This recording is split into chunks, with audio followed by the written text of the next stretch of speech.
Hello friends, welcome to Madras classes. My name is Sachin Tyagi and let's start the solving of gate question for digital circuits EI branch. In the last videos, I have solved some questions based on the number system and let's start the subsequent questions in this video. Question number 7 में हमें given है the binary representation of the decimal number. एक decimal number हमें दिया गया है and in this decimal number I have to calculate the binary representation of this. Okay, so let's start the solution. Given is a decimal number n in base 10, that is 1.375 base 10. हमें convert करना है इसको किस format में convert करना है, binary format में convert करना है. ओके, तो हम क्या करते हैं इसमें फॉर इंटीजर पार्ट हम डिवाइड करेंगे बेस वैल्यू से. ओके, और रिमाइंडर्स को नोट करते जाएंगे. तो इंटीजर पार्ट क्या है, यहाँ पर 1 है तो मैं 2 से डिवाइड करूंगा 1 को, तो 2 0 0 और रिमाइंडर कितना मुझे मिल गया 1.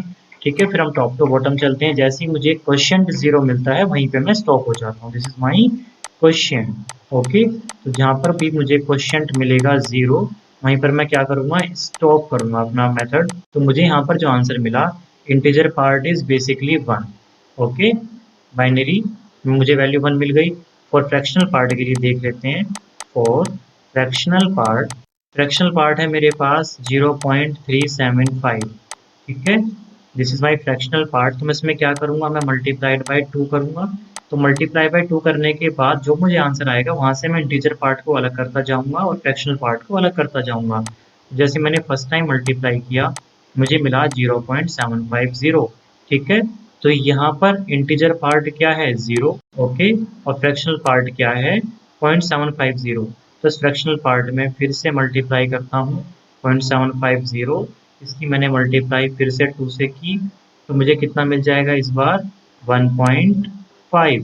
तो इंटीजर पार्ट कितना आया यहाँ पर 1 और फ्रैक्शनल पार्ट इज 0.50 और 0.5. इसके बाद फिर से क्योंकि डेसिमल के बाद 3 प्लेसेस तक इसने बोला है क्वेश्चन में ऑप्शंस जो हैं, तो उसके हिसाब से मैं क्या करूँगा 0.5 मैंने फिर से 2 से मल्टीप्लाई किया तो मुझे क्या मिल गया 1.0. ओके, तो इंटीजर पार्ट मेरा क्या हो जाएगा 1 और फ्रैक्शनल पार्ट 0. तो मैं यहीं पर रुक जाऊंगा. तो फ्रैक्शनल पार्ट में जो हम आंसर लिखते हैं 0.375 इन डेसिमल इक्वल्स टू, सबसे पहले मैं पॉइंट लगाऊंगा. मैंने यहाँ पर पॉइंट लगा दिया. ठीक है, पहले सबसे पहले मैंने पॉइंट लगाया. पॉइंट के बाद जो मुझे पहले इंटीजर पार्ट मिला उसको पहले लिखूंगा. मतलब मैं top to bottom approach follow करता हूँ.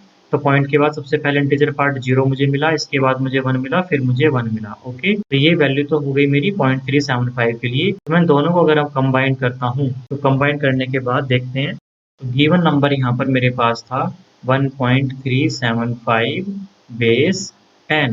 जब इसको बाइनरी में कन्वर्ट करेंगे तो इंटीजर पार्ट के रेस्पेक्ट में तो मुझे 1 ही मिला है और फ्रैक्शनल पार्ट के रेस्पेक्ट में मुझे मिल जाएगा 0.011 in binary format. Okay, so hence option C is correct. Option C is correct. आइए नेक्स्ट क्वेश्चन देखते हैं. नेक्स्ट क्वेश्चन नंबर 8 में क्वेश्चन में गिवन है the base of the number system we have to find. Question में बोल रहा है the base of the number system for the addition operation of this. कुछ हमें नंबर्स दिए गए हैं तो हमें लेफ्ट हैंड साइड और राइट हैंड साइड को बराबर पुट करने के लिए हमें बेस फाइंड करना पड़ेगा कि किस बेस में नंबर दिया गया है. So let's start the solution for this. तो हमें एक नंबर दिया गया है 24. तो मैं इसका बेस कुछ x मान लेता हूँ plus 14 base x equals to 41 at base x. तो यहाँ पे x की वैल्यू निकालने के लिए सबसे बेस्ट है कि मैं इसको क्या करूँ, हर एक नंबर को डेसिमल में कन्वर्ट कर देता हूँ. तो हम इसको फिर डेसिमल नंबर में कन्वर्ट करके लिखते हैं. तो डेसिमल नंबर में अगर इसको हम कन्वर्ट करेंगे तो क्या हो जाएगा 2 इंटू एक्स की पावर 1 प्लस 4 इंटू एक्स की पावर 0 प्लस 1 इंटू एक्स की पावर 1 प्लस 4 इंटू एक्स की power 0 equals to 4 into x की पावर 1 प्लस 1 इंटू एक्स की पावर 0. इसको सोल्व करेंगे तो मुझे लेफ्ट हैंड साइड पे क्या मिल जाएगा 2x plus 4 plus x plus 4 equals to 4x plus 1. Okay, इसको आगे सोल्व करते हैं तो लेफ्ट हैंड साइड पे क्या हो जाएगा 3x plus 8 equals to 4x plus 1. इसको फर्दर सोल्व करेंगे. 3x को हम राइट हैंड साइड में लेके आते हैं तो 4x से माइनस होके हमें x मिल जाएगा और 1 को हम लेफ्ट हैंड साइड लेके जाएंगे तो मुझे क्या मिल जाएगा 7. तो x की वैल्यू कितनी आ गई मेरे पास 7 वैल्यू आ गई. ओके, हम इसको यहाँ पर पुट करके भी देख सकते हैं 247 में। अगर हम यहाँ पे वैल्यू पुट करते हैं 24 में, 24 में 7 पर, तो ये नंबर कितना हो जाएगा, 7 2 जा 14 प्लस 4 18। वेरीफाई कर लेते हैं इसको। ओके, तो 24 7 हमने बेस पुट किया। ओके, इसके बाद हमने 14 को 7 पे रखा और हमने राइट हैंड साइड में 41 को 7 बेस पर, देख लेते हैं कितना आंसर आएगा। तो यहाँ पर कितना हो जाएगा, 7 2 जा 14 प्लस 4 दैट इज 18 डेसिमल में, plus 7 1 plus 4 that is 11 equals to 7 4 जा 28 एंड 1 29। तो ये लेफ्ट हैंड साइड पर भी 29 बराबर कितने के मिल रहा है, 29 के। तो basically LHS equals to RHS, hence this base value x equals to 7 is correct. Okay, hence option is B. आइए नेक्स्ट क्वेश्चन देखते हैं। In question number 9 the result of 45 10 minus 45 16 expressed in 6 bit 2's complement representation। तो पहले हम इसको solve कर लेते हैं। ओके, तो उसका हम सॉल्यूशन करते हैं। सबसे पहले तो हमें जो गिवन है number that is 45 10 minus 45 base 16, तो पहले हम इसको पूरे को ना डेसिमल में ले आते हैं ताकि पता चल जाएगा हमें नेट नंबर हमारा क्या है। तो this is 45 in decimal minus, इसको भी मैं डेसिमल में लिखूंगा तो क्या करूंगा, 4 इंटू 16 पोजिशनल वेट से मल्टीप्लाई करता हूँ, तो 4 इंटू 16 की पावर 1 प्लस 5, तो इसको मैं डायरेक्टली यहाँ पर लिख देता हूँ, इट विल बिकम 69 बेस 10, और ये वैल्यू आपकी हो जाएगी minus, this is basically 24 minus 24 base 10। तो इसको मुझे टूज कॉम्प्लीमेंट में रिप्रेजेंटेशन करना है बस। तो सबसे पहले हम प्लस 24 की रेस्पेक्ट में प्लस 24 बेस 10 को हम बाइनरी में देख लेते हैं। इसको क्या लिखते हैं बाइनरी में, ठीक है, it will be equal to the 0 1 1 0 0 base 2। ठीक है, इसको लिखने की सिंपल ट्रिक क्या है, जैसे हमने 8421 कोड पढ़ा है बेसिकली, तो मैंने यहाँ पे क्या लिखा, this is 8, this is 4, this is 2, this is 1। तो 8421 तो 16 स्टेट्स को बताता है, तो मैं इससे आगे भी चला जाता हूँ, दैट इज 16। तो मुझे नंबर्स का सम करके, पोजिशनल बिट का सम करके 24 अचीव करना है, तो मैंने 16 की जरूरत पड़ेगी, 16 को मैंने हाई कर दिया। ओके, इससे आगे this is my 32।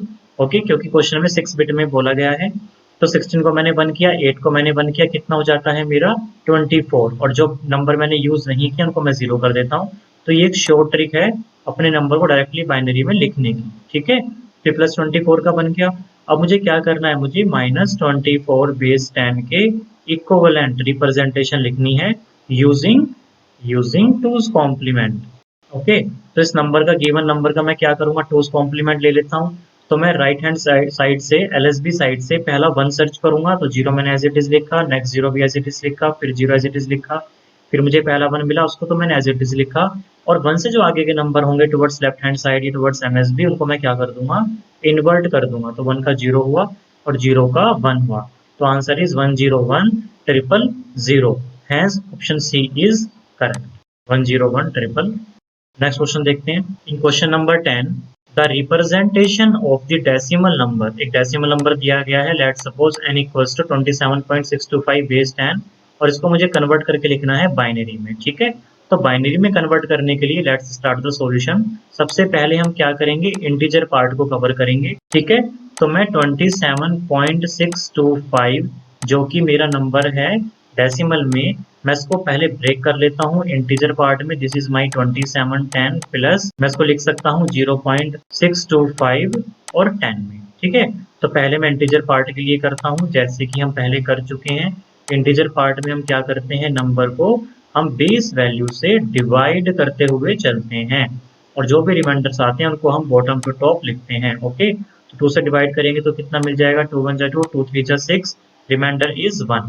These are my reminders. Okay, फिर 2 से डिवाइड करते हैं, तो 2 6 12, रिमाइंडर इज अगेन 1। फिर 2 से कर लेते हैं डिवाइड, 2 3 6, रिमाइंडर इज 0। फिर 2 से करते हैं, 2 1 2, रिमाइंडर इज 1। फिर 2 से करते हैं, 2 0 0, रिमाइंडर इज 1। तो जैसे ही क्वेश्चन 0 आ जाएगा वहीं पे हम क्या हो जाएंगे, स्टॉप हो जाएंगे। ठीक है, यहाँ तक क्लियर। अब इसको हम क्या करेंगे, बॉटम टू टॉप लिखेंगे। तो 27 in decimal equals to the 11011 in binary value. ठीक है, तो ये तो हमने अभी तक इंटीजर पार्ट को कर लिया है।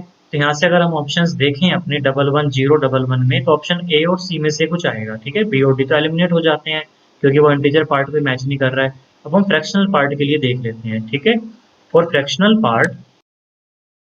पार्ट मेरे पास है 0.625 बेस 10। अब मैं इसमें क्या करूँगा, 2 से मल्टीप्लाई करता चलूँगा। जब मैंने पहले 2 से मल्टीप्लाई किया तो मुझे नंबर यहाँ पर मिल जाएगा 1.250, इसमें डेसिमल में। तो जो उसका इंटीजर पार्ट है पहला, इसको मैंने यहाँ से हटा दिया। ओके, अब मुझे क्या मिला फ्रैक्शनल पार्ट 0.250, तो 0.250 कर लेते हैं और ऑप्शन को सेटिस्फाई करने के लिए हम 3 प्लेसेस तक जाएंगे। इसकी मैंने 2 से मल्टीप्लाई कर दी तो मुझे क्या मिल जाएगा 0.500। क्लियर। फिर मैं क्या करूँगा, यहाँ पर इंटीजर पार्ट क्या निकल के आया 0, इसको यहाँ से हटा लो। फिर मेरे पास क्या बचा 0.5 की मल्टीप्लाई मैं 2 से कर दूंगा तो मुझे क्या मिलेगा 1.0। यहाँ पे इंटीजर पार्ट क्या आ गया 1। तो इसका मतलब ये जो नंबर है 0.625 बेस 10 पर, इसके करस्पॉन्डिंग जो मुझे नंबर मिला दैट इज पॉइंट के बाद 101 बाइनरी में। तो इन दोनों को हम अगर कंबाइंड करें तो जो ओवरऑल आंसर बनेगा दैट इज 27.625 नंबर है मेरा डेसिमल में। इसके करस्पॉन्डिंग जो नंबर बनेगा दैट इज 11011.101 और बाइनरी में। ठीक है, तो इसको अगर सेटिस्फाई कराएं तो हमारा कौन सा ऑप्शन मैच कर रहा है, option C. C will be my right answer. Okay, so thanks for watching this video. इस वीडियो में सिर्फ इतना ही। नेक्स्ट वीडियो में स्टार्ट करते हैं कुछ और questions digital circuit from EI branch. So have a nice day. Thank you.